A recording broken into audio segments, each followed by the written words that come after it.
Matius 2, dengar baik-baik. Kain aja dulu Bang Haddad kan juga pakai ILT dengan IMB kan sama. Oke, saya bacakan ya. Dan sambil menanggapi Yudas yang mengkhianati dia, berkata, "Akukah itu Rabi?" Dia berkata kepadanya, "Engkau sendiri telah mengatakannya." Nah, itulah bedanya terjemahan Lai dengan terjemahan ILT. Coba baca lagi yang Lai, coba. Ya. Ayat berapa tadi? 25. 25 ayat. Bukan, yuk Matius 26 ayat 25. 26 ayat 25. 26 25. Iya. Ya.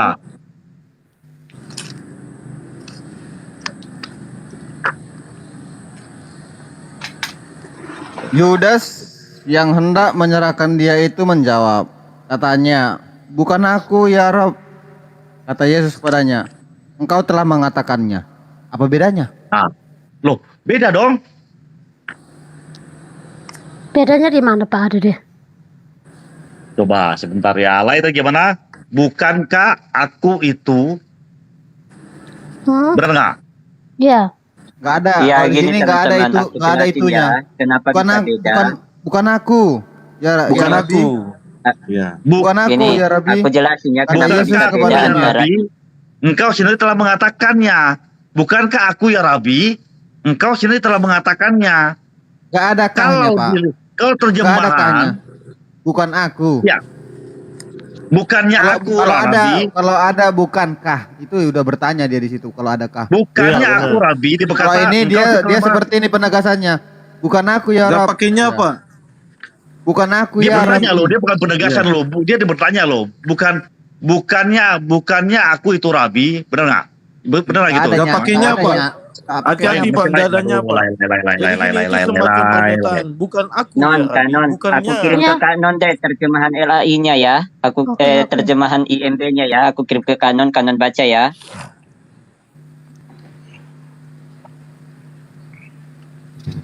Bukan katanya. Masuk Bang Juma. Bukan aku ya Rabbi. Bukan aku terus? ya Rabbi. Terus kata Yesus padanya, engkau telah Kau telah mengatakannya. mengatakannya. Bukan aku ya Rabbi, engkau telah mengatakannya. Berarti bukan dia. Ngerti nggak? Bang Juma, selamat sore. Kita lagi bikin kuis, Bang. Jadi tolong jangan ini ya. Apa namanya? Kita diketawain ya, Bang. Lagi belajar bikin kuis. Ya, bikin kuis ya, iseng-iseng berhadiah nih. Kuisan dulu. Ya, lagi kita berhadiah. bikin kuis. Berarti ada Iya, nih. silakan Udah Bang, baca belum, silakan. Ya, udah baca Bukan. belum Noni? Kalau Belum menurut aku dikirim. ya, Yang dikirim Bang Nathan Ade. atau- tapi atau yang aku baca tadi? kita ini dulu, kita sapa dulu Bang Juma, guys. Halo Bang Juma. Selamat sore. Ya, halo teman-teman, silakan. Oke, nanti kalau mau diskusi Selamat boleh ya, Pak ya. sore. Iya, Bentar oke, ya silakan. Bang Suma. Iya, oke, lanjut. Artinya kalau di sini Pak, dia kan ibaratnya si Yudas itu mau mengelak tuh. Ya. Tapi Yesus bilang seperti ini, artinya dia kayak, wah, engkau sendiri telah mengakuinya gitu loh. Yesus itu udah tahu. Coba Bang Nathan kasih pengertian Bang Nathan.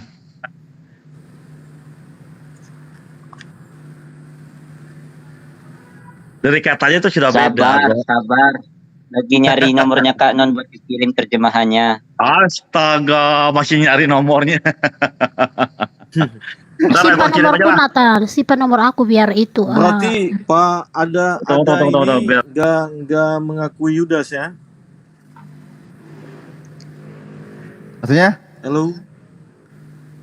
Iya, kenapa? Pak Adade ini gak mengakui bahwa Yudas yang mengkhianati ya?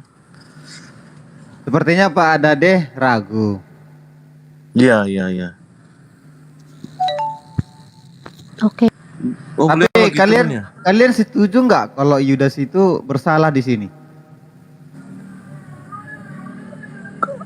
Kalau bersalah sih karena dia menjual, tapi sebenarnya dia menggenapi juga Coba lihat tuh Kak Non. Terus bandingin yang sama terjemahan LAI. dibuatkan. Lihat itu yang aku kirim. Kalau Berarti dia nggak Bang, jual, berarti Bapak nggak diselamatkan. berarti menurut Bang Fel si Judas di sini nggak salah lah ya. Sama Nggak sih. juga, nggak juga, ya. tetap salah. Itu Tapi- terjemahan Oh, LAI. beda. Nathan beda. Beda Iya, kan? beda kan? Iya beda. Nah, saya tahu jawabannya apa. Ngerti nggak di sini Non? Kenapa? Ngerti nggak di situ? Udah ngerti belum? Ya udah ngerti, beda. Jawabannya beda. Ah, itu berarti Noni yang dapat 100. Jawabnya Bentar, Noni, apa? bentar. Bacain Kan aku yang dulu. jawab. Kan aku yang Bentar. jawab itu. Bacain dulu lah, astaga. Tenang, gue kasih juga lu, tenang, Nata, tenang, gue kasih juga lu, gue kasih juga lu, udah ya. Kok nggak dijawab sih? Ya lu fail, Nggak dibacain lu. lo. Nggak bisa, lu nggak ngerti soalnya. Langsung ngerti Noni tadi. Maksudnya Kan gimana? nggak dibacain. Ya Kan udah memang lah, ya udah, beda. Memang Gue beda. Ya, itu kan selesai ya. itu kan beda versi doang kan. Oh nggak beda, Iya. beda sekali artinya. Udah ya, kuisnya selesai. Silakan. Enggak, coba baca Kita- dulu, baca biar adil. Kita sapa dulu Jangan Bang Juma. begitulah. Nanti Jangan tenang begitu. lah, nanti Harus- tadem. Bukan, Nanti Kok pada tadem. nggak terima sih? Adil, Bang. Kok pada Biar nggak kita- terima? Biar dia penasaran, biarin aja, biarin, jangan. Iya, orang jangan dia dibacain, gini jangan loh, dibacain. tengok. Bang Fel, masa dia bilang gini? Iya, ya betul, itu benar katanya. Tapi kita nggak tahu apa yang betul sama benar. Ya udah, nih. Fel. Memang ini, beda. Fel. Baca, coba Fel, dibaca lagi nanti saya beda. kirimin. Anda tuh harus Saya kirimin fair. aja nanti, saya kirimin. Tadi di Enggak rumah perlu, lain juga harus sama. fair. Ada yang Maksudnya dapat gini, juga dapat satu, pinter dia langsung. Bukan, Dia baca bukan terjemahan masalah lain. poinnya, Pak. Oh iya, dia bilang begini, bener. Iya kan Coba bisa bagi dengar. Pak Dade Bisa mungkin diam dulu nggak? yang benar itu di terjemahan yang lain. Kalau yang ini beda lagi. Mungkin kalau Bang Adade lebih setuju ke lay gitu ya. Iya, teh, Ini kan lain, yang saya baca ini kan lain. Nggak, iya, teh. Bukan, Baca nih ya kan teh, lain. ya teh. Iya, teh. Ya udahlah, kita salam buat Bang Juma dulu. Shalom Bang Juma. Assalamualaikum Mbak Juma. Waalaikum teman-teman sekalian. Waalaikumsalam. Masa waalaikum doang? Waalaikumsalam warahmatullahi wabarakatuh. Iya, saudara-saudaraku yang saya kasihi. Ya, gimana? Alhamdulillah Nggak ada apa baik. sih, lagi kuis aja sih, lagi Alhamdulillah. senang bercanda. Bapak. Gitu Bang Juma. Iya. Kalau Ada nggak saya yang malah bahasa mau Inggris. diskusi Pak. sama Bang Juma nih? Dan Judas. Tenang, ada aku sama Kang Bang Juma. santai. Tunggu. Bang Juma, Iya. sorry Bang Juma. Yes, Kita ngobrol baik-baik ya, saya kasih Bang Juma ya. Gini Iya, Bang Juma ya. Bang Juma saya ikuti yang- Rama aja ya, silakan. Oke, gini. Bang Juma yang kemarin bilang yang Tuhan yang memecahkan perawan Maria. Setelah saya pikirkan, memang ada masuk akalnya. Tapi kalau Bang Juma bilang gitu kan berarti di Al-Quran juga berarti Allah yang memecahkan perawannya Maria. Karena kan dia dikatakan kan ada tahu dong Bang Juma yang tentang Nabi Isa kan. Nah, tapi saya sudah tanya dokter, saya sudah baca juga. Yang memecahkan perawannya Maria itu sebenarnya adalah proses kelahiran. Seperti kalau perempuan melahirkan normal itu melewati 10 pembukaan. Pembukaan pertama, kedua, ketiga, selaput perawan itu tipis sekali. Jadi apabila dorongan dari dalam keluar itu pasti pecah Bang Juma. Lebih kurang seperti itu Bang Juma. Terima kasih Bang. Tunggu Iya, dulu. iya. Ini bentar Iya, Bang silakan. Juma. Ini kita diskusi nanti banyak yang komentar terlalu lama, terlalu ini. Mau ditemarkan apa gimana? Bebas kah? Oh enggak, ini saya nggak diskusi, saya sama Bang Juma nggak diskusi, nggak ada perdebatan, nggak. Cuma saya mau kasih tahu aja, kalau saya sudah tanya beberapa dokter dan saya ada baca-baca juga di Google. Memang tuh kalau sel perawan itu tipis sekali. Mungkin kadang-kadang naik motor terlalu kencang, ceduk itu juga bisa pecah perawan gitu loh. Jadi ya saya bilang kalau tidak etis lah kalau kita bilang ya bukan nggak etis juga ya. bilang Tuhan yang memecahkan perawannya, Tuhan atau Allah yang memecahkannya perawannya Yesus atau Isa gitu loh. Tapi lebih kita lari ke mana, ke kedokteran aja lah gitu Bang Juma. Terima kasih Bang. Terima kasih Bang. Dunia medis lah ini. Jadi berarti kita Ya, nggak. dunia medis aja. Oh jadi Gitu, Bang, ya, kita- Bang Juma ini kayaknya dunia medis nih. Kira-kira Bang Juma setuju nggak menanggapi ke bagian medis dulu? Oh iya, itu pasti itu dunia medis, Bang. Oke, persilakan. Ya, Pak. ya. Iya, ya. itu udah benar Jadi itu. ada, makanya saya minta maaf sama Bang Juma kemarin. Saya marah-marah karena saya jujur waktu itu saya anggap Bang Juma tuh menghujat. Ya, jadi saya minta maaf sama Bang Juma. Saya orangnya fair. Kalau saya Sama-sama salah, Bang, minta maaf. saya juga minta maaf. Sama-sama Siap, kita saling siap. memaafkan. Siap. Wah, Makasih Bang Juma. yang Makasih. gini-gini gue demen nih. Makasih Bang Juma. Baik. Nah, soalnya kalau saya fair orangnya. Kalau saya merasa saya pelajari, saya salah, saya pasti minta maaf. Kalau saya benar, saya pertahankan. Gitu orangnya. Terima kasih ya Bang Juma. Iya, Silakan lanjut yang lain. sama-sama Bang Ada, terima Oh, kasih. ya, saya mendengarkan dulu. Sorry. Iya, silakan. Teman-teman, saya tadi tertarik tuh bahasan yang tentang Yudas. Karena saya gini, saya juga pernah berdialog dengan salah satu pimpinan BUMN. Ya bercanda sih, soalnya kita lagi hari itu kita lagi ngobrol tentang bisnis saham gitu ya kan. Tiba-tiba entah kenapa bapak dari teman saya itulah ceritanya. Singkatnya dia katakan bahwa dia bingung gitu antara ucapan terima kasih atau ungkapan kutuk terhadap Yudas itu. Kalau dikatakan terima kasih, dia berkhianat. Kalau dikatakan dia terkutuk, dia juga berjasa gitu, antara pahlawan atau dia itu adalah pengkhianat gitu Bang. Nah, kalau saya melihat, saya urai sedikit di dalam Matius 26 nomor 14 sampai nomor 15, di situ kan dikatakan bahwasanya Yudas yang akan menyerahkan gitu ya. Begitu juga di dalam Markus 14 nomor 10.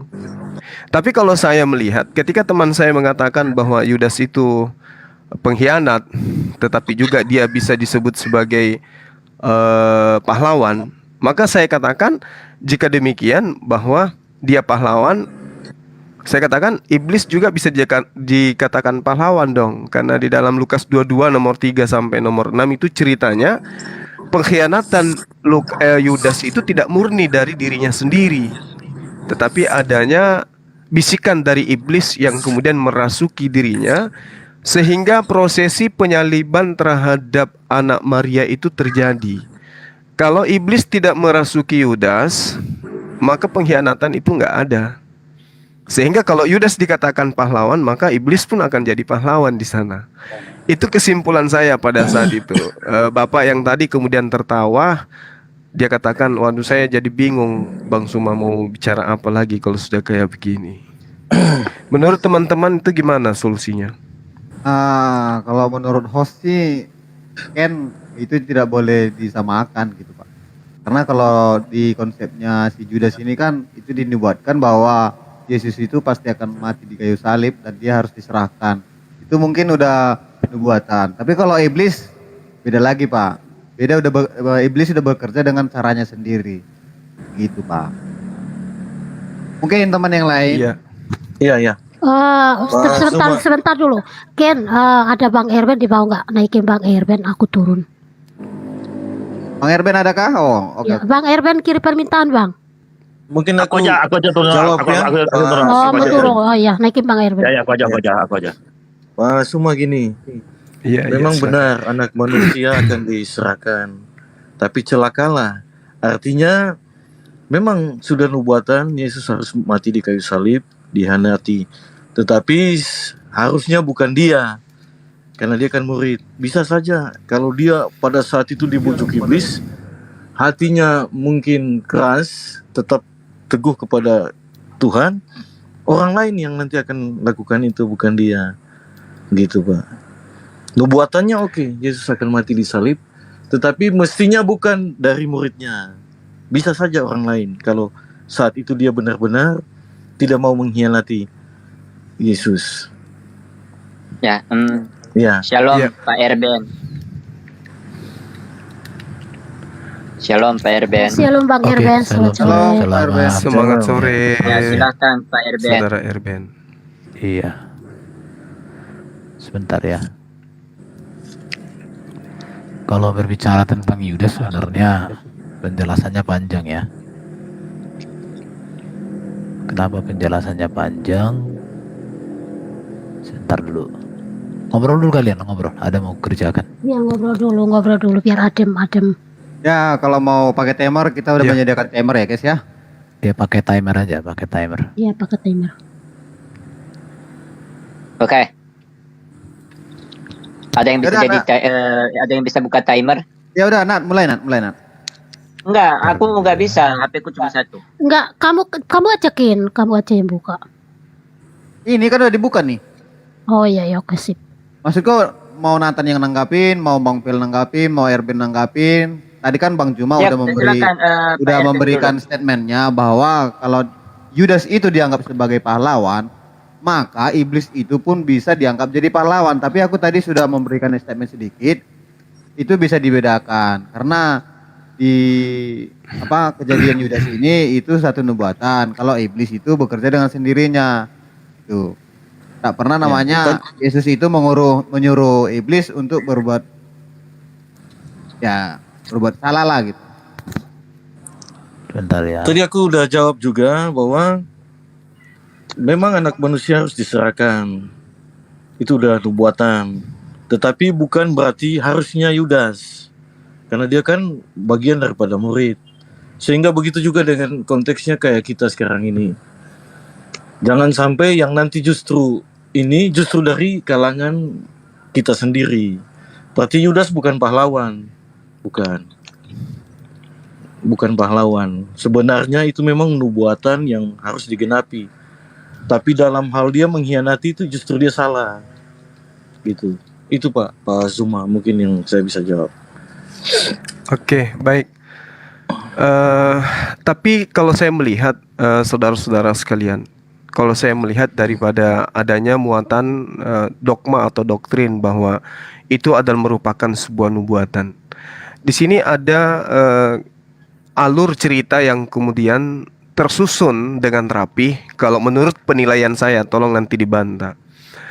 Kita melihat di dalam Kejadian 3 nomor 13. Di situ sangat jelas bahwa Hawa ketika ditanyai oleh Tuhan, "Kenapa engkau makan buah larangan?" Hawanya mengatakan kepada Tuhan bahwa ular itu yang memperdayakan aku, makanya aku makan. Berarti yang menyebabkan kemudian Hawa Adam jatuh ke dalam kesalahan adalah ular. Itu satu. Tetapi kalau kita melihat dari Paulus di dalam Roma 5 nomor 12, penyebab dosa itu bukan ular. Penyebab dosa itu adalah Adam. Sehingga kudu harus ada yang berkhianat, kudu harus ada yang dikhianati, kudu harus ada yang mati demi untuk menebus dosa Adam. Padahal sebenarnya yang berdosa itu bukan Adamnya. Yang berdosa itu adalah ularnya. Karena ular yang memperdayai Hawa. Itu kalau kita lihat di dalam Kejadian 3 nomor 13. Makanya saya sering bertanya dan mencari-cari sampai hari ini, di mana tertulis di Perjanjian Lama bahwa Adam itu mewariskan dosa kepada keturunannya, dan sampai hari ini saya belum menemukan itu. Tetapi karena adanya gaungan yang digaungkan oleh Paulus kepada orang Roma bahwa manusia berdosa itu dikarenakan Adam yang jatuh ke dalam dosa. Nah ini yang saya katakan bahwa adanya sebuah cerita yang kemudian disusun, sehingga ketika dosa yang diakibatkan oleh iblis dinisbahkan, dipindah tangankan kepada Adam, maka iblis di situ saya katakan tepuk tangan dia. Dia tepuk tangan karena dosa yang disebabkan oleh dia itu dialihkan ke Adam, sehingga harus ada cerita Tuhan datang dalam rupa manusia, mati di atas tiang salib. Bahkan pesan yang muncul kemudian, yang mati di atas tiang salib itu adalah penjelmaan inkarnasi, atau dia adalah Tuhan itu sendiri yang datang mengosongkan diri. Iblis semakin senang tuh. Ya, tolong dibantah saya, karena kita dialog santai. Silakan. Siapa duluan nih? Bang Phil Saya bisa nanya. Bang Phil. Ya, oke. Ini enggak Jadi yang gini, yang ditanya Tadi- Juma apa nih? Iya. Dia Ya, Tanya yang saya apa? Bang John Iya. Peter nggak nyimak tadi Pak. Sebentar dulu Ken itu naikin si Bang Erben biar Bang Erben sama Bang Suma aja gitu loh. Dia turun tadi loh. Nah itu dia udah typing di bawah naik karena kalau Jadi sama Bang Erben siapa yang turun nih? Aku Jaringannya aja. tadi mental kali. Aku aja yang turun. Ya udah naikin Begini Pak Erben dulu. Pak Juma. ya Tadi silakan katanya Bang. Adam, Silakan. Adam apa ular? Ular itu kan langsung dikutuk tuh Pak oleh Allah. Berfirmanlah Iya, Allah. Adam. Iya. Oke, baik. Iya. Silakan. Karena ular yang menghasut, Pak John ganti Bang Makanya Erben ular- aja ya. ular disuruh merayap Takutnya itu. nanti itu Lalu biar sama Bang berfirmanlah Erben. Tuhan Allah kepada ular, Nah, karena engkau berbuat demikian, terkutuklah engkau antara segala ternak. Jadi ular itu udah dikutuk Pak. Jadi kesalahan bukan hanya ke Adamnya. Nah, terus pertanyaannya tadi apa Pak? Mohon maaf. Iya, jadi kita tahu bahwa yang dikutuk itu adalah ular, dia makan debu, kemudian berjalan dengan Ya. perut. Tetapi kita tidak bisa menemukan adanya kutukan kepada Adam alaihissalam. Oke, naik itu Pak John diganti dengan Bang Iya. Erben ya. Bahkan Terus itu kolom komentarnya Bahkan kalau dimatiin. Bentar dulu Bang Juma, bentar dulu Bang Juma. Oke, Maaf, silakan. Bang Suma, mohon maaf, saya bisa ngomong sedikit. Gini, Maaf dulu Nat, maaf kutukan dulu Nat. Adam- Bentar dulu Nat. Nathan sebentar dulu. Ini yang mau naik ini siapa dulu? Bang Erben aja diganti dengan Pak Erben, Pak John. Erben. Ya kak Biar Bang John, nggak takutnya apa-apa nanti Bang John. ribut. Iya, biar Ya nggak biar nanti apa-apa, nggak ribut. apa-apa. Enggak, kita Ya, santai, enggak usah takut. Iya, nggak ada takut. Kita nggak sampai Cuman kan ada berantem. request. Iya, enggak apa-apa, enggak. Maksudnya tadi Mbak siapa Noni takut apa tuh, enggak usah takut. Bukan Ya. bukan takut, tapi kan sama Bang Erben aja lebih ini gitu loh. Oh ya udah. Takutnya. Maaf ya Bang John. Jadi mungkin saya Apa? lanjut ya sambil Pak RB naik. Oke, Jadi Bang Pak John. Zuma Iya. setelah Silakan, makan Bang John. itu buat terlarang, matanya kebuka. Dia tahu bahwa dia telanjang. Dia lalu mengenal dosa. Ya. Iya, dia lalu Ini. tahu mengenal dosa. Lalu terus ada hukumannya ke dia tuh bahwa dengan peluh muka engkau akan mengolah tanah ini. Iya. Untuk Adam itu. Ya, untuk Adam dia harus bersusah payah untuk menghasilkan rezeki dari tanah. Dia harus bersusah payah untuk bekerja supaya bisa menghidupi Hawa dan anak-anaknya nanti. Seperti itu. Silakan Pak Erben. Oke, terima kasih ya kawan-kawan ya. Jadi Ya. ini bahasan yang sangat menarik. Hal ini sudah pernah saya buat, ada mungkin 10 video untuk tentang Yudas ya. Dan ini awalnya menanggapi sang debaters, karena saya berbeda dengan sang debaters dalam hal itu. Yang pertama, untuk memahami posisi Yudas, kita harus mengerti yang namanya nubuat. Di dalam Alkitab, nubuat itu terbagi dua. Yang pertama itu berbicara program Allah. Yang kedua itu berbicara tentang kemahatauan Allah. Jadi gini, sebelum adanya dosa, ada 3 program Allah yang sempurna. Apa itu? Menciptakan malaikat, menciptakan langit dan bumi, dan menciptakan manusia. Di situ tidak ada yang namanya penebusan, karena semua dalam keadaan sempurna, dalam keadaan tidak ada dosa. Tetapi setelah manusia jatuh dalam dosa, atau setelah iblis jatuh dalam dosa, malaikat Lucifer jatuh dalam dosa, maka di dalam dunia ini ada 2 program yang berjalan. Yang pertama, tetaplah program Allah. Yang kedua, program iblis. Program Allah itu berbicara tentang bagaimana manusia diselamatkan. Itu setelah manusia jatuh dalam dosa. Sementara iblis, dia terus berkarya bagaimana manusia gagal, tidak bisa berjalan dalam kehendak Allah. Jadi kematian Yesus dan nubuat tentang pengkhianatan terhadap Yesus itu dua hal yang sudah dinubuatkan dalam kitab Perjanjian Lama. Jadi tentang bagaimana pengkhianatan Yudas itu bagian dari bagaimana iblis menyesatkan manusia supaya manusia tidak mengerti dan tidak memahami yang namanya karya penebusan Kristus. Jadi kalau kita mau berbicara kematian Kristus juga, kita perlu berbicara tentang ketaatan, dosa, dan penebusan.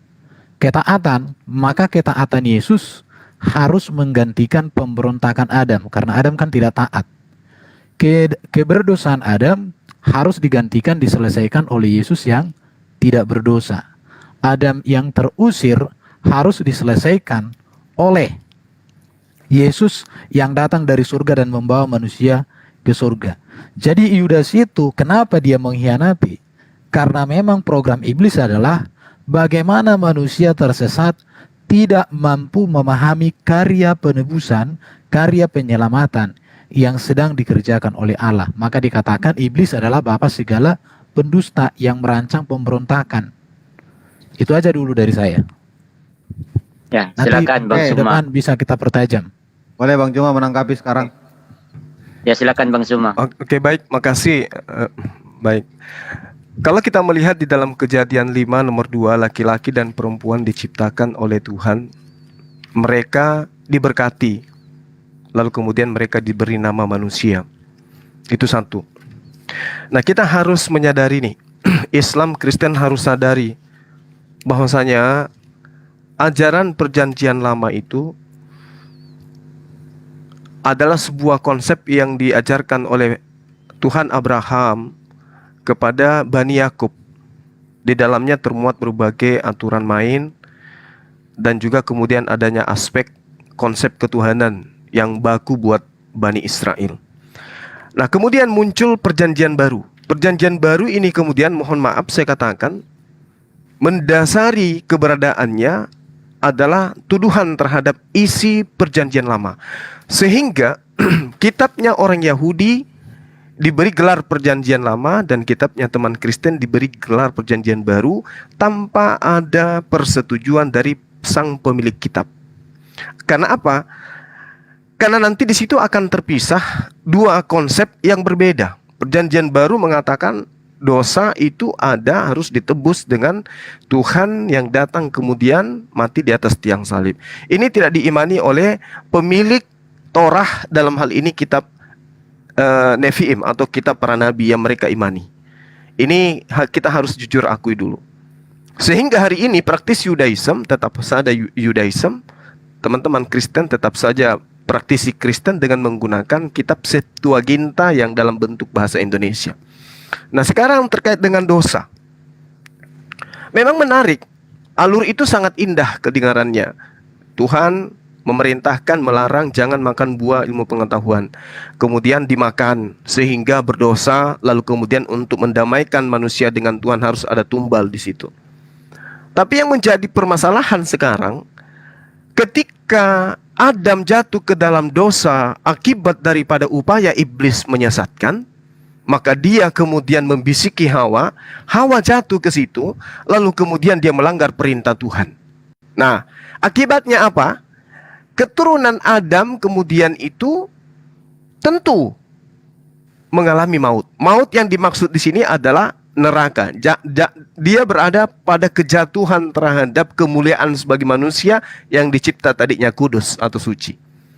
Iblis berhasil tuh. Iblis tertawa menyebabkan keturunan Adam itu semuanya jatuh ke dalam dosa sehingga ujung-ujungnya maut. Apa itu? Neraka. Jadi iblis menang 1 poin.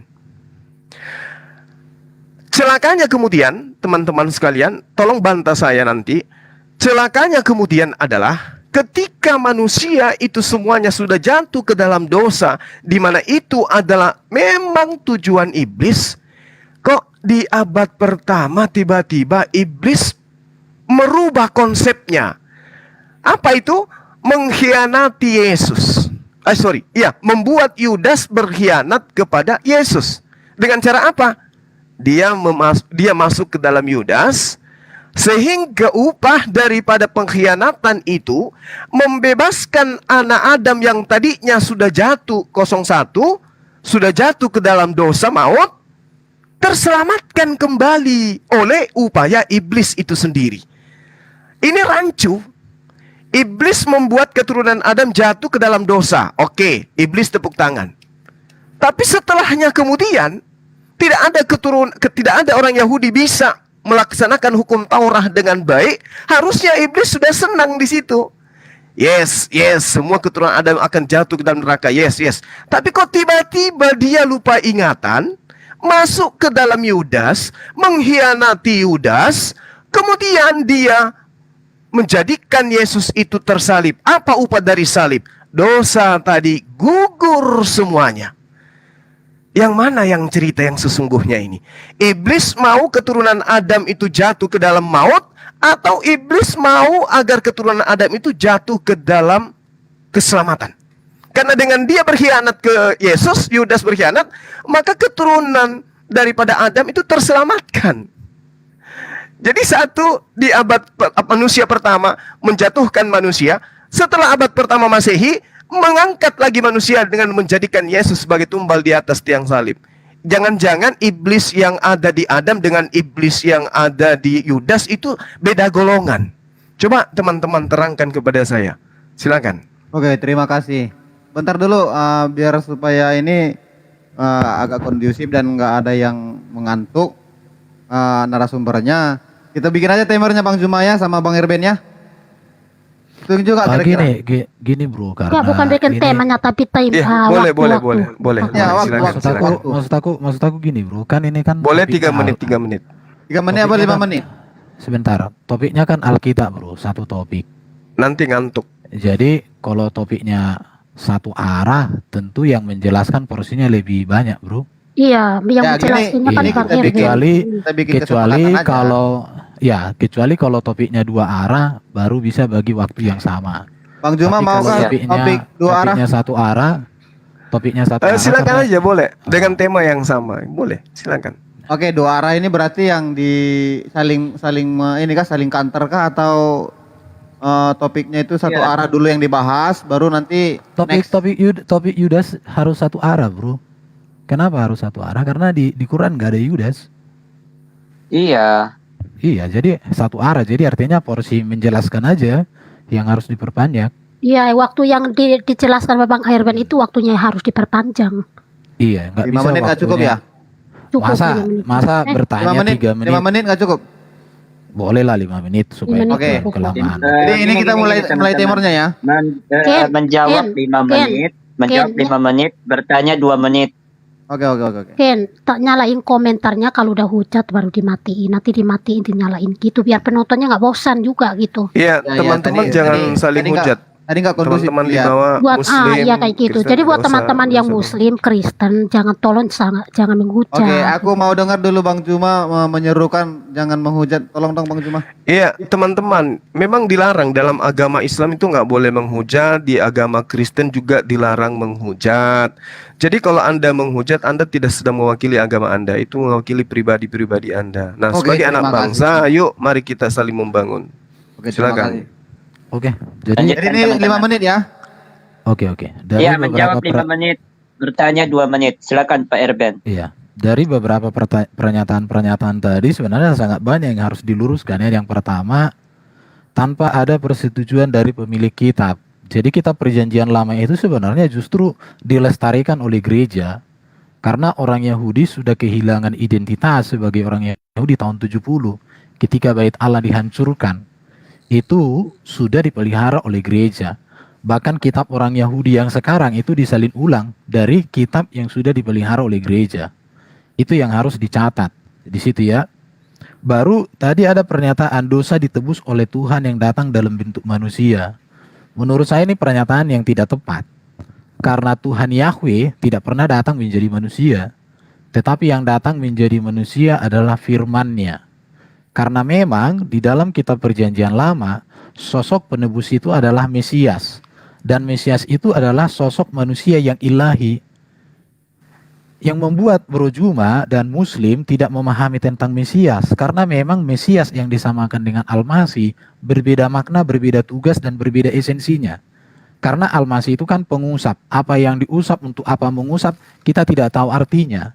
Sementara kalau di dalam Alkitab, Mesias itu kan dia adalah yang diurapi, yang menunjuk kepada dia adalah raja, dia adalah nabi, dia adalah imam. Berbicara tentang keimaman Yesus, maka dia adalah imam besar agung yang menggantikan dan menyempurnakan keimamatan Harun. Di mana Harun ketika mempersembahkan kurban, maka dia mempersembahkan kurban untuk dosa-dosa bangsa Israel, bahkan untuk dosanya sendiri. Tetapi Yesus menyempurnakan dan dia adalah imam besar agung yang sampai sekarang dia menjadi imam besar di surga, maka dikatakan dia mempersembahkan kurban, yaitu dirinya sendiri dan darahnya sendiri. Maka Yesus mati bukan karena disalib, tapi Yesus mati karena menyerahkan nyawanya kepada Bapa. Itulah. Jadi berbicara tentang kematian Yesus di kayu salib, itu tidak bisa dilepaskan dari ketaatan yang sempurna. Karena dikatakan di dalam Filipi 2 ayat 6-8 dan Roma pasal 5 ayat 19, oleh ketidaktaatan satu orang, maka semua manusia mengalami maut. Tetapi Yesus harus datang dengan ketaatan yang sempurna untuk menyelamatkan manusia dari maut. Karena ketaatan yang sempurna itu adalah ketaatan yang menyerahkan nyawanya. Itu ketaatan. Itu kesempurnaan daripada sebuah ketaatan. Baru kalau dikatakan abad pertama iblis mengubah konsep tentang penebusan, sebenarnya salah.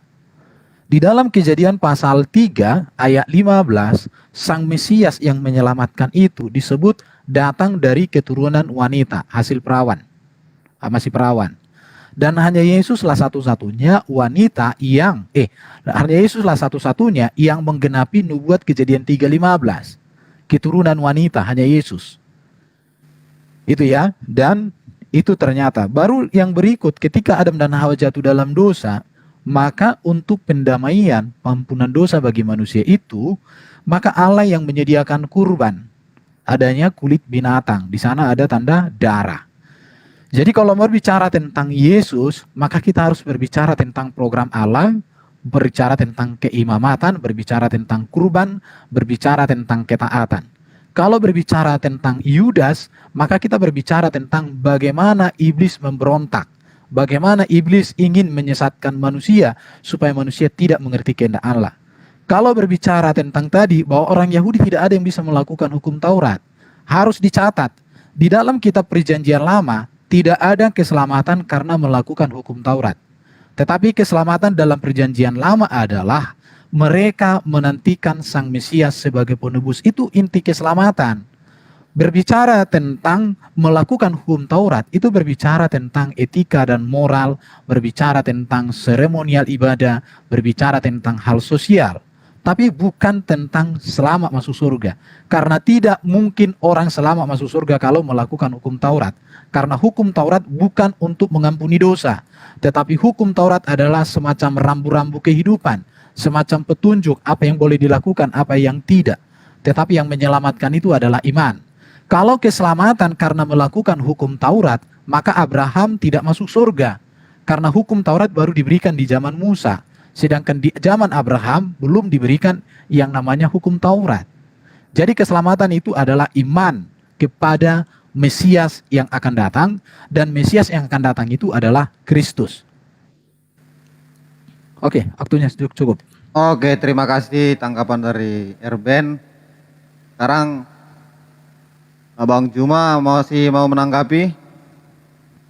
Iya, timernya, waktunya Bang. Saya berapa menit nih? Ya, disamain aja 5 menit. Kalau Bang Juma bertanya 2 menit.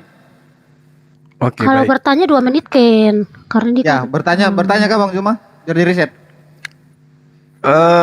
Saya tanggapi aja dulu 3 menit.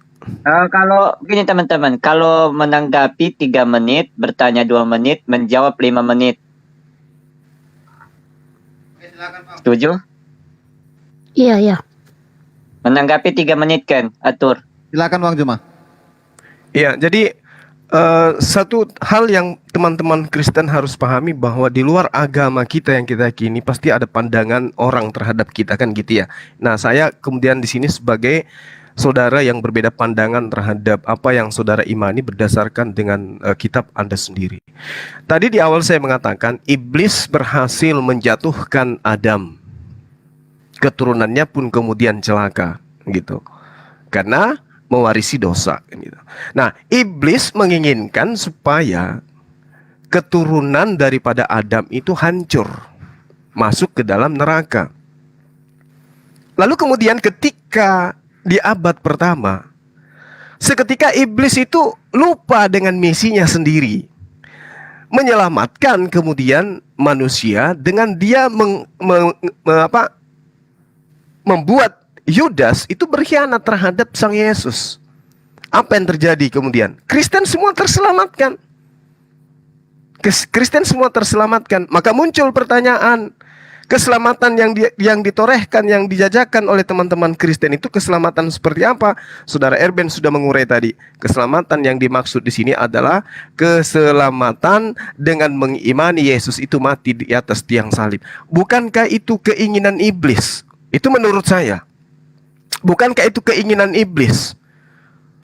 Iblislah yang berkhianat terhadap Yesus dengan cara membuat Yudas ini berkhianat. Sehingga ada alur cerita yang kemudian dinisbahkan kepada Adam. Paulus mengatakan dalam kitab Roma, Adam yang menyebabkan dosa. Tapi kalau dalam kitab Kejadian, yang menyebabkan dosa itu justru adalah iblis. Namun seketika cerita itu berubah, sehingga Yesus itu berhasil dijajakan. Yesus berhasil kemudian dijajakan kepada non-Yahudi bahwa dia adalah Tuhan yang datang menebus dosa Adam dan keturunannya. Nah, saya memiliki pandangan iblis semakin senang.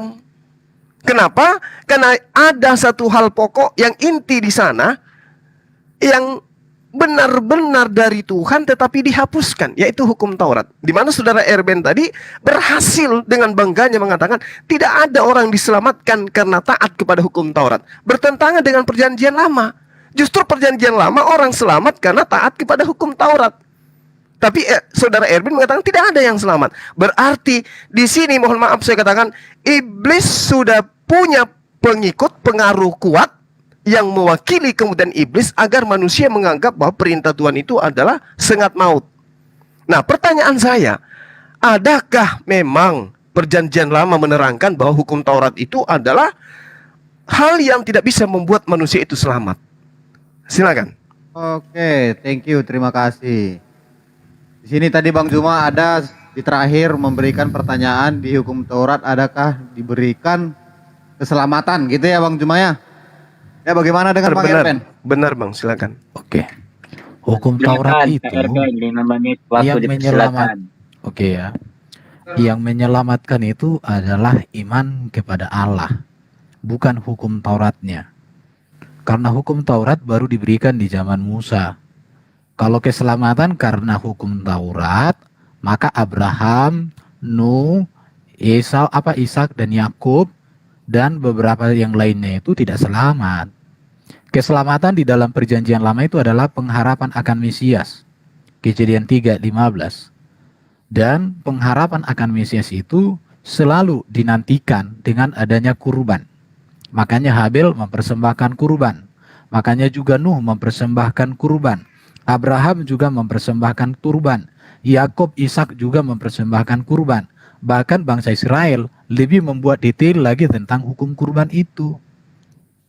Yang membuat Bro Juma ini menjadi bingung memahami hukum kurban, karena setahu saya di dalam Islam itu kan kurban, potong daging, potong sapi, potong kambing, bagi-bagi ke tetangga. Itu saja. Sementara di dalam Yahudi, di dalam Kristen, kurban itu berbicara tentang adanya di sana sebagai tebusan. Jadi melalui kurban itu nyata kasih Allah dan nyata keadilan Allah. Kasih Allah yaitu darah tercurah sebagai penebusan bagi manusia. Keadilan adanya yang menggantikan penghukuman itu. Dan Yesus melakukan itu di kayu salib. Maka di dalam kayu salib itulah Yesus, namanya substitusi ya. Seharusnya kita yang harus disalibkan karena dosa kita, tetapi Yesus menanggung itu pada dirinya supaya kita dimerdekakan. Makanya justru harusnya pertanyaan lebih tajam lagi. Siapa manusia di dunia ini yang mencurahkan darahnya yang bisa memberikan keselamatan kepada manusia? Ada banyak orang mati di dunia ini, tapi yang tidak ada yang bisa menjamin untuk hidup kekal, untuk merdeka, untuk masuk surga. Jadi kalau kita berbicara tentang Yesus ya, kenapa dia mati di kayu salib? Kita harus melihat di sini bahwa Yesus memiliki ketaatan yang sempurna sebagai antitesis dari ketidaktaatan Adam. Kalau Adam itu jatuh dalam dosa, dia tidak taat kepada Allah. Tetapi Yesus, dia taat sempurna kepada Allah. Bahkan dia taat menyerahkan nyawanya.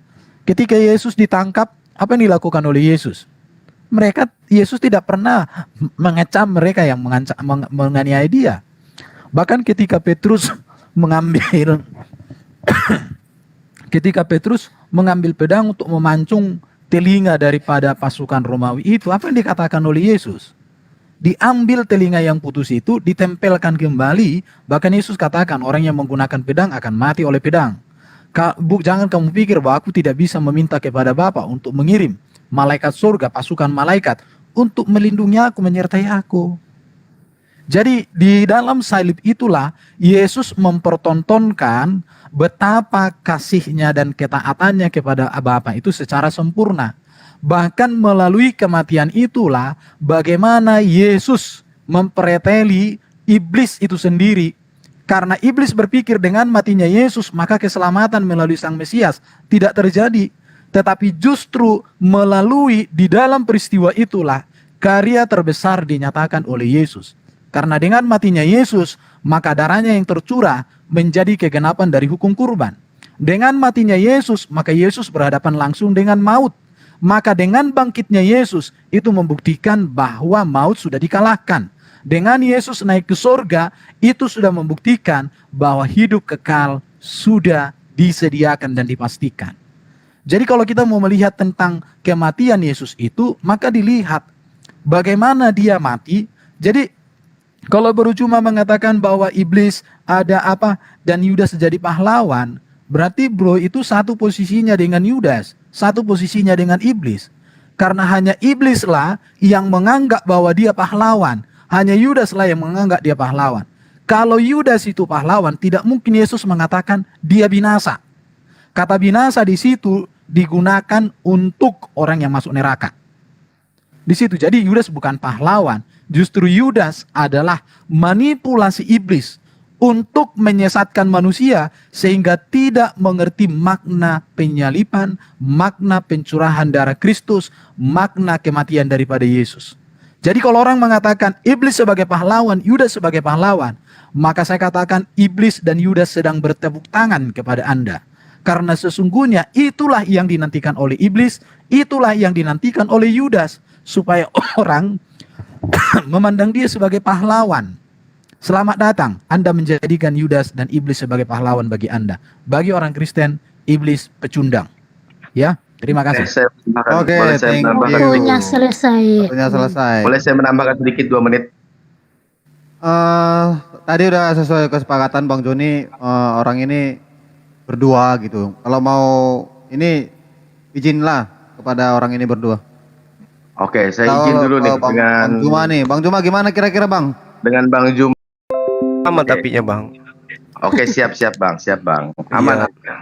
Jadi yang saya tangkap yang ditekankan oleh Bang Juma itu adalah iblis sudah mencelakai Adam dan iblis pula yang membikin Yesus untuk disalib. Sebenarnya penjelasan Bang Erben itu udah pas menurut saya karena pikiran Bang Juma pasti kenapa iblis yang membuat celaka, tapi iblis juga yang bikin menebus untuk kembali lagi ke surga.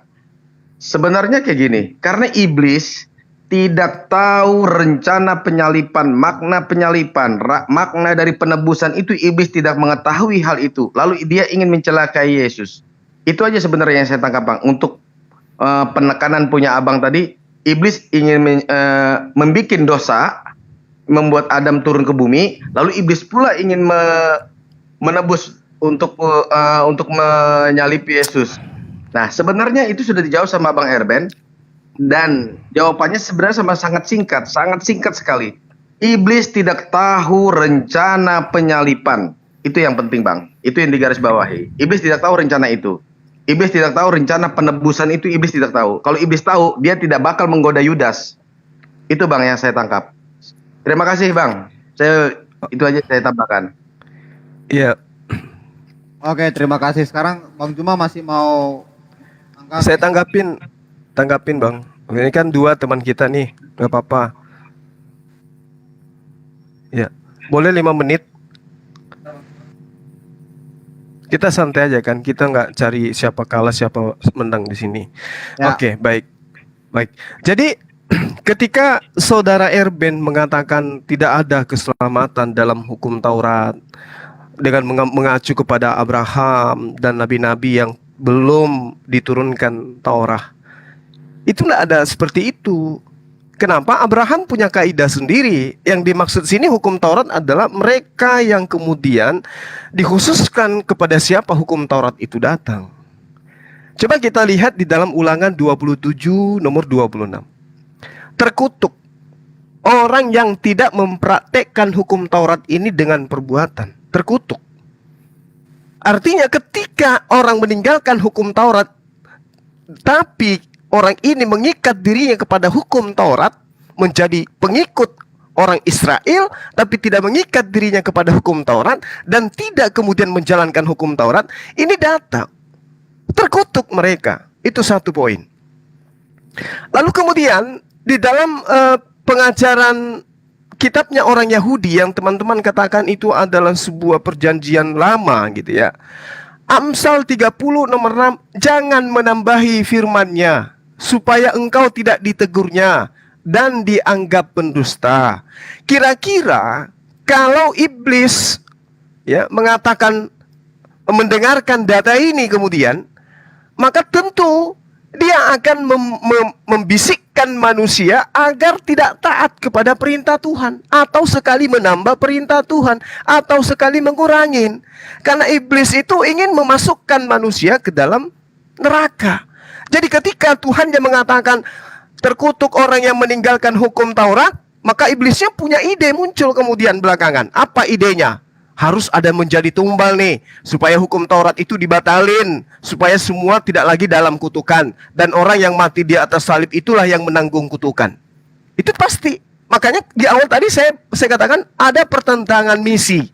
Ulangan 6 nomor 17, haruslah kamu berpegang teguh pada perintah, peringatan dan ketetapan Tuhan Allahmu yang diperintahkannya kepadamu. Iblis diam enggak di sini ketika ada perintah Tuhan seperti ini? Tidak. Iblisnya akan mencari cara supaya keturunan Adam itu ketika diperintahkan harus wajib melakukan perintah dengan teguh, iblisnya harus punya ide. Dengan matinya Yesus, maka dia telah membatalkan. Itu salah satu indikasinya. Tapi saya tidak menuduh. Tapi iblis tidak akan mungkin kemudian diam. Ketika sahabat saya yang satu, ya, Bang Joni, mengatakan bahwasanya iblis tidak tahu. Bang, justru ketika iblis mencobai Yesus, itu karena iblis tahu. Bahkan dia yang menjelaskan, teman-teman justru yang tidak tahu. Saya sering buktikan itu. Di dalam Matius 4, ada tertulis tentang engkau, bahwa jika engkau anak Allah, buang dirimu ke sini. Sebab dia Allah akan mengutus malaikatnya untuk menantang engkau di tangannya, agar kakimu tidak terantuk kepada batu. Iblis tahu. Jangan dikira iblis itu bodoh. Iblis tahu. Oleh karena itulah kemudian iblisnya mengajarkan agar supaya manusia itu meninggalkan hukum-hukum Tuhan, yang justru hukum Tuhan itulah yang menyelamatkan. Makanya Yesus mengatakan apa? Lebih mudah langit dan bumi lenyap daripada setitik dari hukum Taurat itu dibatalkan. Iblis diam nggak di situ ketika Yesus menegaskan seperti itu kepada muridnya? Iblisnya diam nggak? Tentu tidak. Maka iblis kemudian akan mencari cara, bagaimana caranya supaya hukum Tuhan dan perkataan Yesus ini dibatalkan. Maka muncullah kemudian pengajaran-pengajaran yang Yesus katakan, waspadalah kepada ahli Taurat, waspadalah kepada ragi orang Farisi, waspadalah, waspadalah, waspadalah. Kenapa? Karena mereka akan menjadi tunggangan iblis. Boleh Anda lihat di dalam Wahyu 3 nomor 9. Silakan Anda lihat di situ. Apa yang tertulis di sana? Jemaat iblis yang mengatasnamakan dirinya sebagai orang Yahudi. Lihat di situ kawan-kawan. Lalu kemudian ketika iblisnya kemudian memiliki potensi indikasi kuat menjajakan Yesus sebagai anak Tuhan, dia mengambil posisi di situ sebagai juru bicara.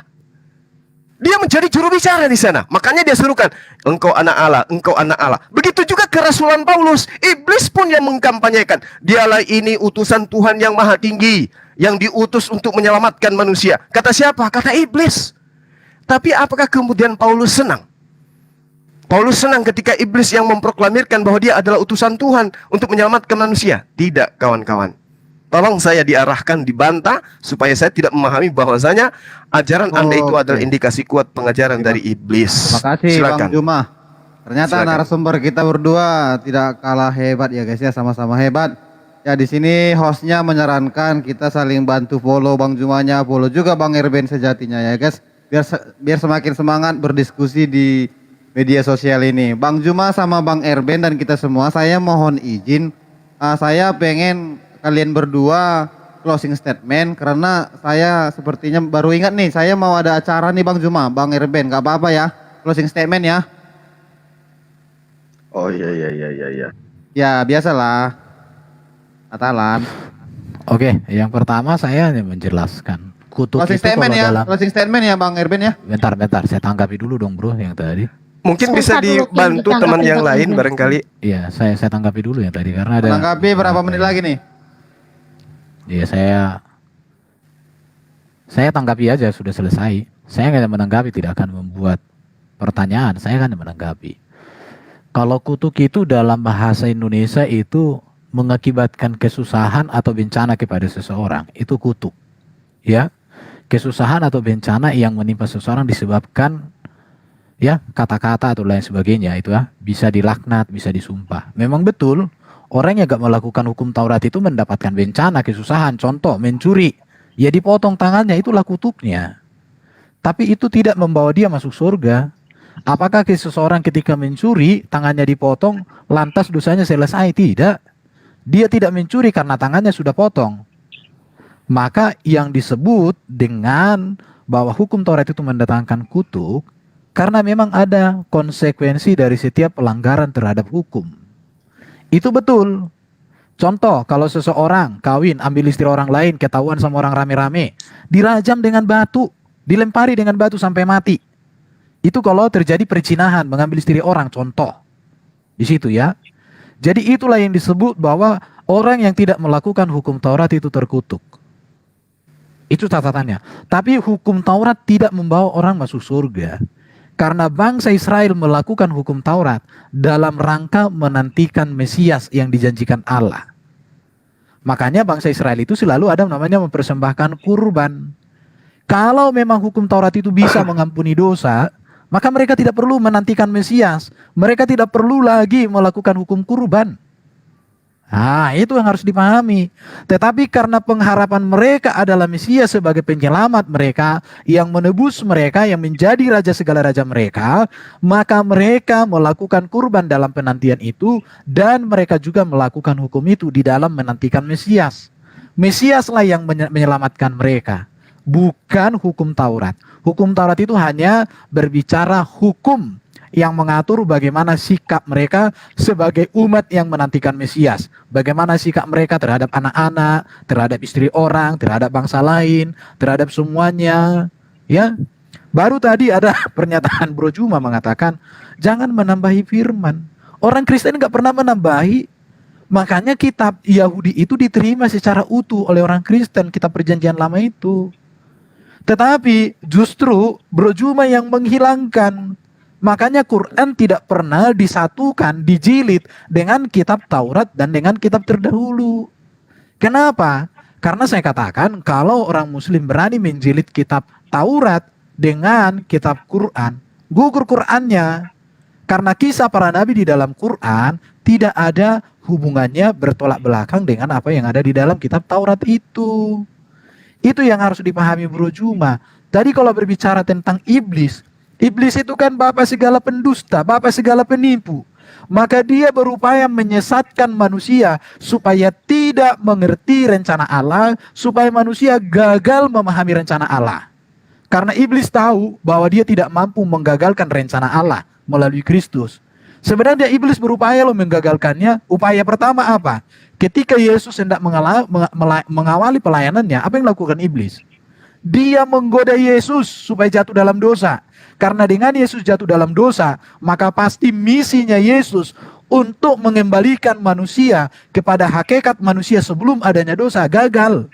Karena Yesus harus menjadi orang yang taat sempurna untuk menyelesaikan ketidaktaatan Adam. Oke, sudah Bang Erben, waktunya udah 3 menit. Sorry guys tadi.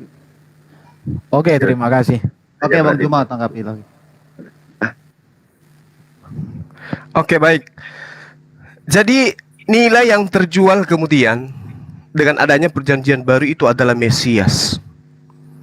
Mesias ini, meskipun teman-teman Kristen masih malu-malu nih untuk mengungkapkan, Mesias itu sebenarnya menggantikan posisi Allah Bapa. Apapun itu narasi yang akan dibangun kemudian. Mesias anak Tuhan, Tuhan dalam rupa manusia, Tuhan 100% manusia, Tuhan 100% ilahi, Tuhan yang inkarnasi menjadi manusia, Tuhan yang mengosongkan diri dan seterusnya. Hanya sesuatu yang kemudian ditutup-tutupin. Sebenarnya Yesus ini sudah didudukkan sebagai Bapa. Oleh karena siapa? Oleh karena Yesus kah?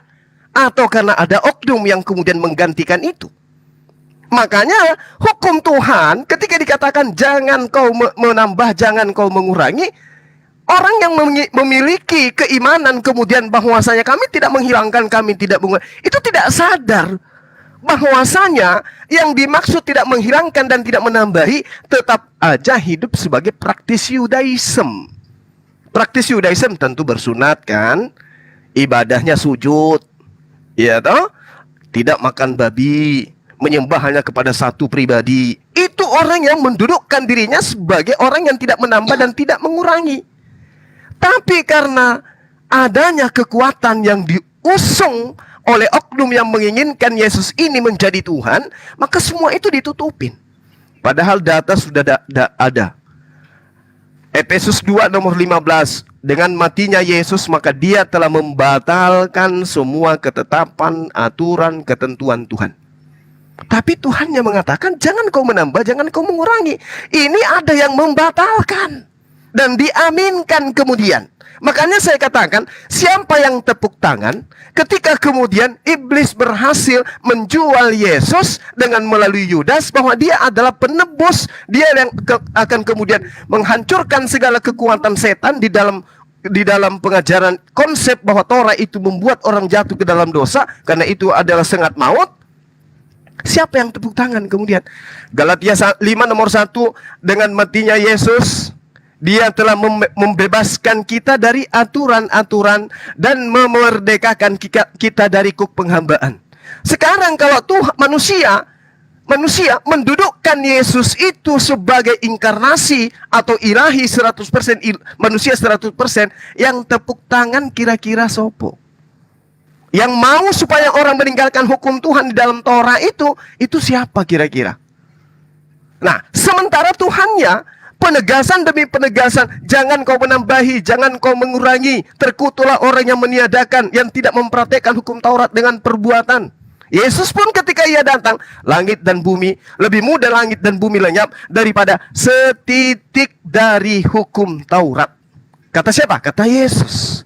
Tapi kata Paulus, dengan matinya Yesus di atas tiang salib, ada kematian di situ. Maka iblis harus mengambil peran, membisikkan Yudas supaya ada kematian. Kematian ini kemudian dijadikan sebagai simbol supaya menghapuskan semua aturan mainnya Tuhan. Kemudian orang berleha-leha.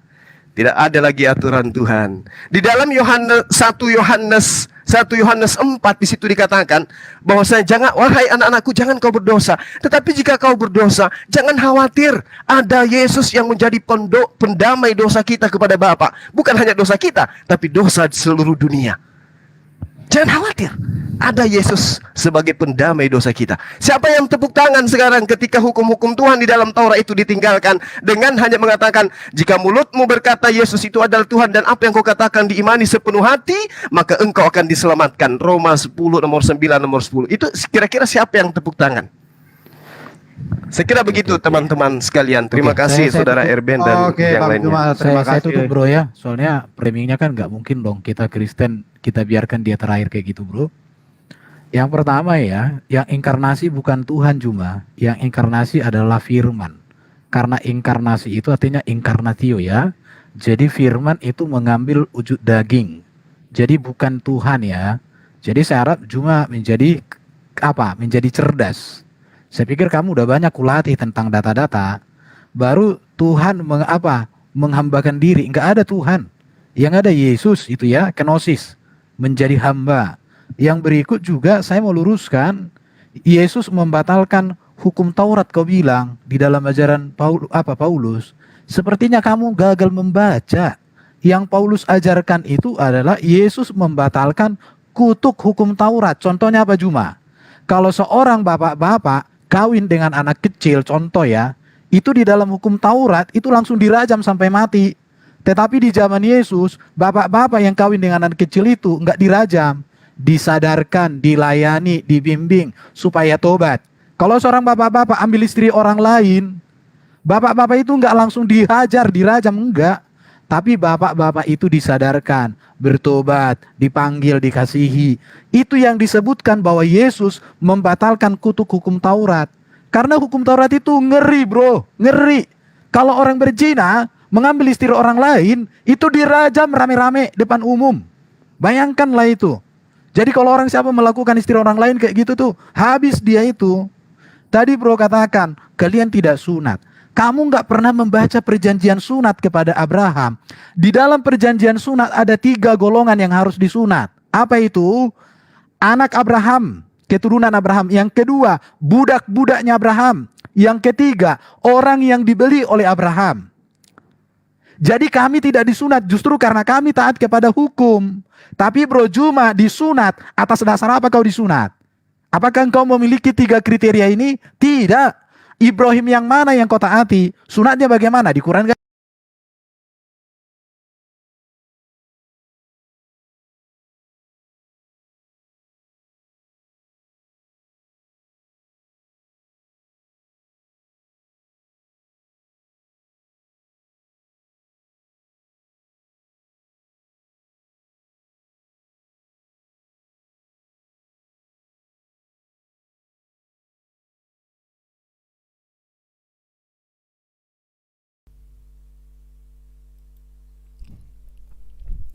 Assalamualaikum warahmatullahi wabarakatuh. Sahabat yang dimuliakan oleh Allah, apakah suara saya terdengar? Suara saya terdengarkan? Cek cek cek cok cok cek cok. Oke, kedengaran suara saya. Jadi entah kenapa ya, entah siapa yang salah, ku tak tahu. Tiba-tiba live-nya hilang, termakan roh halus. Saya sudah menawarkan diri untuk membahas 2 arah. Tapi ada yang kepedean membahas 1 arah saja tentang Yudas. Ya, mau kayak mana lagi? Memang berat. Susah itu.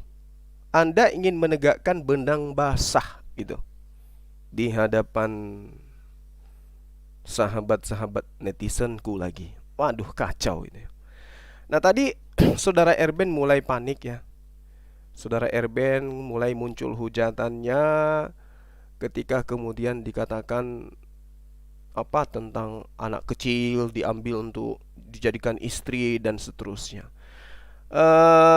Sayang sekali live-nya dimatikan. Saya ingin membuat dia itu menderita seumur hidup. Menderita seumur hidup dengan isi Bible-nya, isi Bible yang kemudian diambil, kitab yang diambil dari Yahudi. Sebenarnya saya ingin membuat dia lumpuh. Ya, saya ingin lihat dia itu berdarah-darah, keringatnya seperti bintik-bintik darah. Untung saja yang punya komal itu langsung mematikan. Kalau tidak, kubuat dia menderita 7 turunan. Jadi begini teman-teman. Di awal tadi Erben mengatakan bahwa saya tidak ada keselamatan dengan mentaati Taurat. Siapa kira-kira yang senang mendengarkan pernyataan Erben ini? Apakah Tuhan yang mereka katakan Tuhan Abraham, Ishak dan Yakub itu tepuk tangan? Coba. Ketika Erben mengatakan bahwasanya hukum Taurat itu tidak menyelamatkan, kira-kira Allah Subhanahu wa taala yang mewahyukan hukum Taurat kepada Nabi Musa alaihissalam tepuk tangan gak? Senang gak Allah di situ? Senang nggak ketika hukum-hukumnya itu diinjak-injak, dikatakan tidak menyelamatkan? Tentu tidak. Allah tentu murka. Makanya mereka dikatakan lebih rendah dari hewan. Kenapa? Karena mereka 2 kali lebih jahat daripada ahli Taurat itu sendiri. Lalu siapa yang tepuk tangan kira-kira? Terima kasih abangku Rapolo. Kira-kira yang tepuk tangan ketika kemudian dikatakan bahwasanya hukum Tuhan itu adalah kutukan, dan orang-orang mengaminkan, kira-kira yang tepuk tangan siapa ya?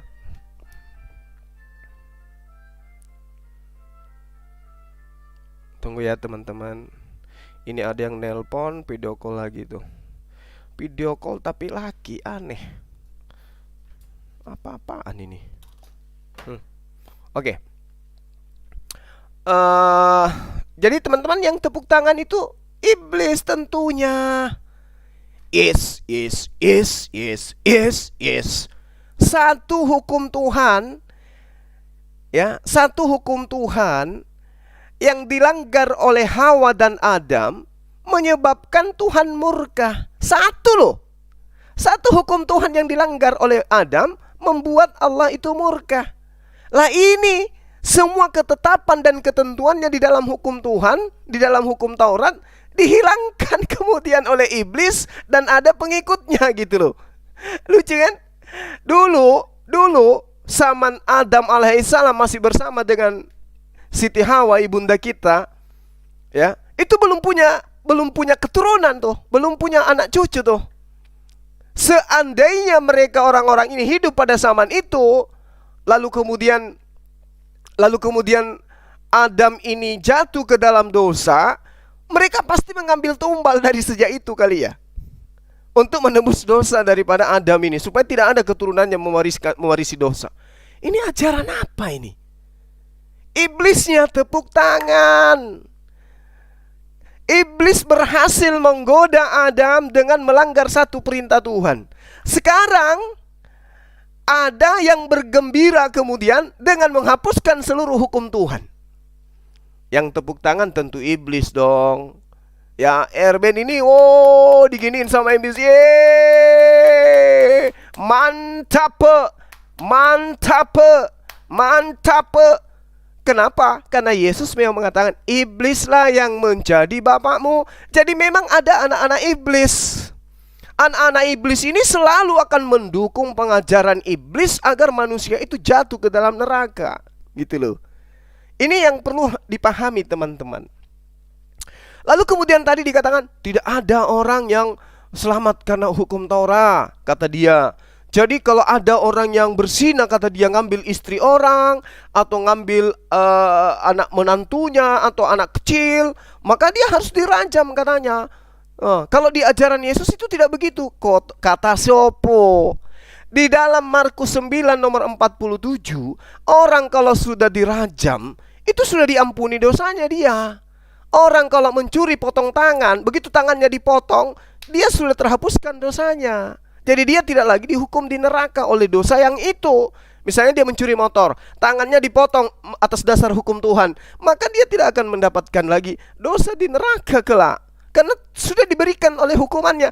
Ini berdasar Bible. Ya, ini berdasar Bible yang saya sebutkan tadi, Markus 9 nomor 47. Apa yang diterangkan di sana?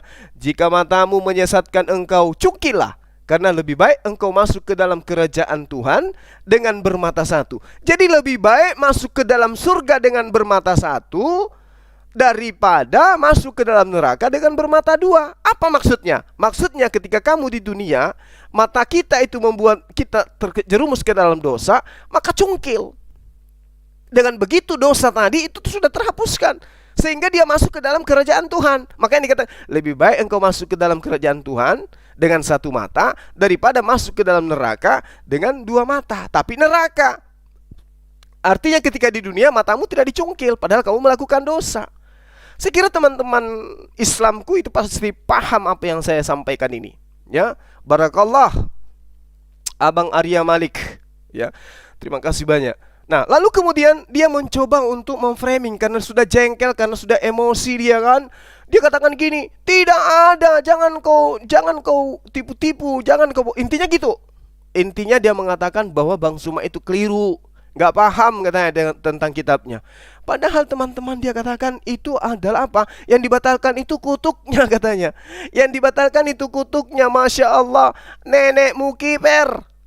Ya, tidak ada kutuknya di situ. Dia katakan Efesus 2 nomor 15. Sebab dengan matinya sebagai manusia, dia telah membatalkan hukum Taurat dengan segala perintah dan ketentuannya untuk menciptakan keduanya menjadi satu. Jadi tidak ada kutuk di sana. Tidak ada kutuk yang diberhentikan oleh Yesus. Yang dibatalkan bukan kutuknya, tapi hukum Tauratnya. Coba kita lihat di terjemahan lama. Di terjemahan lama 1954 dikatakan, sesudah dilenyapkannya hukum Taurat dengan segala syariatnya, supaya dijadikannya di dalam dirinya kedua pihak itu satu manusia baru dengan mengadakan perdamaian. Justru di situ dikatakan syariat, berarti hukum-hukum, berarti ketentuan-ketentuan yang ada di dalamnya. Nah, inilah yang saya katakan, kalau ajaran dedemit itu kayak begitu. Jadi yang dibatalkan itu hukum Taurat. Dalam original teksnya dikatakan nomos. Nomos itu hukum Taurat. Dalam bahasa Yunani, nomos itu artinya hukum Taurat, bukan kutuk. Ya, jadi dia membatalkan. Di dalam bahasa Yunani disebutkan katergeo. Katergeo itu artinya membatalkan. Jadi katergeo nomos, dia membatalkan hukum Taurat. Kata siapa? Kata kitabnya sendiri. Jadi justru dia sebagai dedemit mencoba untuk menghilangkan jejak daripada siapa? Jejak daripada iblis. Nanti saya kasih contoh seperti apa kemudian Erbennya itu marah ketika indikasi iblisnya ketahuan. Nanti saya perlihatkan kepada saudara-saudara bahwa Erben dan Paulus itu sama ketika orientasi keiblisannya itu kemudian disinggung, indikasi keterlibatan iblis itu kemudian kita buka, kita paparkan, dia marah, dia tersinggung. Nanti saya beberkan. Lalu kemudian Efesus 2 nomor 15 ini sudah sangat jelas. Dengan matinya Yesus, dia telah membatalkan syariat hukum Taurat. Berarti hukum-hukumnya, ketentuan-ketentuannya, ketetapannya yang dibatalkan oleh Yesus. Sementara Tuhan mengatakan jangan engkau membatalkan, jangan kau mengurangi, jangan kau menambahi, agar kau tidak disebut sebagai pendusta. Itu kata Amsal 30. Nah, lalu kemudian dia menuduh lagi. Yang dikatakan iblis itu katanya yang menikahi anak kecil. Itu hujatan tuh. Kenapa? Karena dia mencoba untuk menepis rasa sakit hati terhadap penjabaran saya. Mungkin mana lagi kebenaran itu harus diungkap. Jangan mati dalam keadaan kufur. Maka kebenaran itu harus terungkap. Supaya yang awam ini paham betul bahwa ada kekuatan di luar daripada apa yang diajarkan oleh Tuhan yang bekerja kemudian untuk menyesatkan umat manusia. Katanya Rasulullah Muhammad SAW itu boleh dikatakan dengan tuduhannya mengatakan Rasulullah menikahi anak kecil, kata dia. Padahal perintah di dalam kitab yang mereka anggap sebagai perjanjian lama. Sini saya bacakan teman-teman sekalian di dalam di dalam bilangan ya, di dalam bilangan 31 nomor 18. Apa yang dikatakan di situ? Tetapi semua anak muda atau anak-anak yang belia, yang masih perawan, boleh kamu ambil untukmu. Saya ulang ya. Tetapi semua perempuan muda yang masih perawan, boleh kau ambil untukmu. Kalau hitungan teman-teman sekalian, boleh nggak saya tanya nih? Saya butuh 3 orang yang bisa menjawab. Pertanyaan saya, umur berapa anak wanita? Makasih Ukhti Dede Yuliani ya. Umur berapa wanita itu bisa dikatakan masih perawan? Umur berapa? Saya butuh tiga penjawab lebih duluan. Umur berapa wanita itu bisa masih diindikasikan masih perawan? Umur berapa kira-kira? Ayo dijawab. teman-teman, sahabat-sahabat. 17, oh jangan salah Bung, ada yang 15 sudah nggak perawan. Yang paling rendah gitu loh. Anak-anak bisa diyakini masih perawan itu umur berapa? Jangan salah Bung, 15 tahun itu kalau di barat sana, oh enggak, 8 tahun. Oh berarti kalau 7 tahun sudah nggak perawan gitu? Kayaknya teman-teman keliru semua nih. 5 tahun, 5 tahun, oke 5 tahun. Nah di bawah 5 tahun apakah masih ada nggak perawan? Kira-kira ada nggak di bawah 5 tahun yang tidak perawan? 3 tahun 7 bulan. Ada nggak di bawah 3 tahun 7 bulan yang masih perawan? Nah nih yang cerdas nih, 0 tahun. Betul, tepuk tangan buat Anda. Tunggu. Siapa nih? Cerdas sekali nih. Yang mengatakan 0 tahun ini siapa nih? Aduh, cobanya ada di sini, ku cium jidatmu. 0 tahun, Keril happy time. Wow, keren. Cerdas. Aden Adon, 0 sampai belum Keren. Jadi yang dikatakan perawan itu hari ini lahir 0 hari sampai dijoblos. Gitu. Cerdas, antum cerdas. Aden Adon. Antum kalau di sini ku peluk, ku cium jidat antum. Anda cerdas. Jadi perintahnya begini, tetapi semua anak perempuan yang masih perawan boleh kamu ambil untukmu. Bang Rahmat Alam, thank you. Anda luar biasa. Gimana tuh? Aduh, jadi nggak enak saya nih Erben. Untung kau matikan live-nya, kalau tidak kau akan menderita 7 turunan. Berabad-abad kau akan menderita. Ya, jadi boleh kamu ambil perempuan yang masih perawan. Ukti Aisyah, thank you. Jadi di dalam kitab yang Anda anggap sebagai perjanjian lama, supaya tidak dianggap ini adalah sesuatu yang melegalkan Anda mengambil perawan yang usia 1 hari pun, Bang Jaka, thank you. Tadi sudah dijawab oleh teman-teman kita. Di situ jelas dikatakan, tetapi semua perempuan yang masih perawan, boleh kamu ambil untukmu. Mantap sekali nih.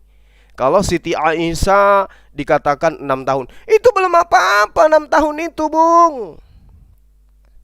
Ya, belum apa-apa 6 tahun itu. Karena kenapa? Yang diperintahkan ini yang masih perawan, boleh diambil. Untuk kita, untuk laki-laki. Salah. Semen aktif salah, keliru. Yang benar itu 0 tahun. 0 tahun. Yang masih perawan gimana sih teman-teman? Masa nggak paham? Anak bayi yang masih perawan boleh kita ambil. Gitu loh. Ini perintah. Tetapi semua perempuan yang masih perawan boleh kamu ambil untukmu. Jadi anak perempuan yang baru lahir hari ini, yang masih perawan, boleh diambil. Gitu loh kawan-kawanku. Oke, Ukti Sonia 0 tahun, Anda betul. Udah dijawab tadi. Oke ya, ngeri nggak tuh? Ngeri nggak? Ngeri. Tertawa di awal Desember. Kan keren tuh. Jadi hati-hati menghujat, membawa narasi yang akan membuat otak Anda akan meleleh gitu loh. Mendidih otak Anda ini, ya. Tetapi semua perempuan muda yang masih perawan boleh kamu ambil untukmu. Weh, keren. Oke? Luar biasa ya, teman-teman. Nah, tadi saya mengatakan bahwasanya saya akan menceritakan apa tadi itu ya? Istri orang kata dia kan, ada hujatannya istri orang kata dia. Nah, lalu bagaimana dengan cerita kakeknya Tuhannya dia yang mengambil istri daripada Urea? Istri daripada Urea itu dia ambil pada saat dia masih bersuami. Jadi Berseba dia ambil oleh Raja Daud, lalu kemudian mohon maaf digituin, lalu kemudian punya anak, lalu punya anak lagi Salomo, dan seterusnya turun, lahirlah kemudian Yesus. Gimana tuh? Istri orang bos lagi mandi diintip. Jadi dia lagi mandi, si Berseba lagi mandi, diintip kemudian. Lalu kemudian diperintahkan ajudannya untuk menjemputnya. Ini istri orang, masih sah. Diambilnya istri orang itu, dijadikan sebagai titik-titik. Gila coy. Gila coy. Gila coy. Oke, sekarang kita masuk kepada poin terakhir. Jadi di dalam Kisah Para Rasul 16 nomor 16 sampai nomor 18. Oh, perasaan ini udah pernah ku ajarin. Udah pernah ku beritakan kepada teman-teman sekalian. Ya toh. Jadi ketika kemudian Paulus itu datang, roh jahat yang ada di dalam diri seseorang itu teriak, orang ini adalah hamba Theos yang maha tinggi. Dia memberitakan kepadamu jalan kepada keselamatan. Itu yang teriak siapa? Roh jahat. Roh jahat ini apa? Iblis. Iblis ini apa? Setan. Setan teriak apa? Orang ini adalah hamba Tuhan yang maha tinggi. Dia memberitakan kepadamu jalan kepada keselamatan. Dia di sini yang dimaksud oleh si iblis ini siapa? Paulus. Paulus itu datang kemudian, ya, dia datang di suatu tempat. Kemudian roh iblis itu teriak, wahai kalian, ini orang ini, Paulus in the gang, ini adalah hamba Theos yang maha tinggi. Mereka ini memberitakan kepadamu jalan kepada keselamatan. Apa yang dikatakan oleh Paulus kepada iblis itu? Di data Kisah Para Rasul 16, teman-teman, dikatakan ketika Paulus tidak tahan lagi akan gangguan itu. Kok gangguan?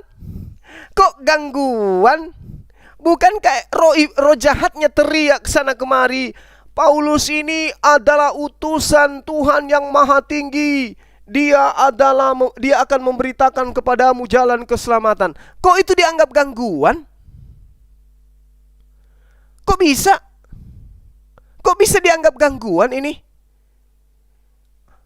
Roh jahatnya, iblisnya yang memproklamirkan, dialah Paulus in the gang, utusan yang maha tinggi, yang mengajarkan kalian kepada jalan keselamatan.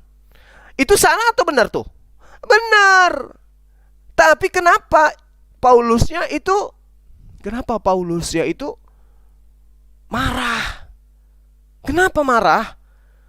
Lalu kemudian mengusir roh jahat itu. Kenapa? Ada apa rupanya? Harusnya dia berterima kasih. Alasan kemarahan Paulus adalah Paulus merasa risih karena dia tidak ingin diketahui bahwa ajarannya mendapat dukungan penuh dari iblis. Paulus tidak ingin agar banyak orang mengetahui bahwa ajarannya disenangi iblis. Itu indikasi kuatnya ya. Ini baru indikasi ya. Tapi kalau bukan karena itu, lantas kenapa dia marah? Kenapa dia marah ketika iblis memproklamirkan dia adalah utusan yang maha tinggi yang mengantar manusia kepada keselamatan? Kenapa dia marah? Indikasinya kemarahannya adalah Paulus tidak mau agar orang-orang tahu kalau ajarannya didukung oleh iblis.